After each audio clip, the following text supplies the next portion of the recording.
When I train dancers in salsa musicality, timing is one of the most challenging aspects, and a lot of that comes from not understanding the history behind the time steps. Timing in salsa is not just about the steps, it's connected to the music, the rhythms, the culture, and how people learn to interpret the music. If you go back to the musical genres in Cuba that predate salsa, like son, mambo, and cha-cha-cha, these dances weren't originally taught to step on one. They were taught to be connected to the clave, to the tumbaos, and to the rhythmic syncopation of the music.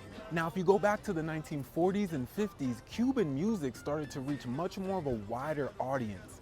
You had people outside of the culture that's starting to learn this music for the first time. Also at this time, you had the rise of the cha-cha-cha, which introduced a more non-syncopated, consistent, clearer downbeat that was emphasized by the bell of the timbalero. So for new listeners in this Cuban context that are used to Western music, that downbeat became a very good reference point for them to catch on to. Then, as Cuban music found a home in New York by fusing with jazz, instructors of the dance needed a way to make this more syncopated music more accessible to people not used to the contratiempo timing. This is exactly how stepping on one became a clear and consistent way to organize time steps for beginners. So when we break it down, on one is just one way of interpreting the music in a bigger spectrum of salsa timing. If you want a full breakdown of the origins of on one salsa timing and how that connects to your dancing, I just uploaded a full episode about this in our Art of Tumbao podcast. And if you really want to train your salsa musicality in an effective way, you can join our free school community, Social Dance Mastery, in the info below.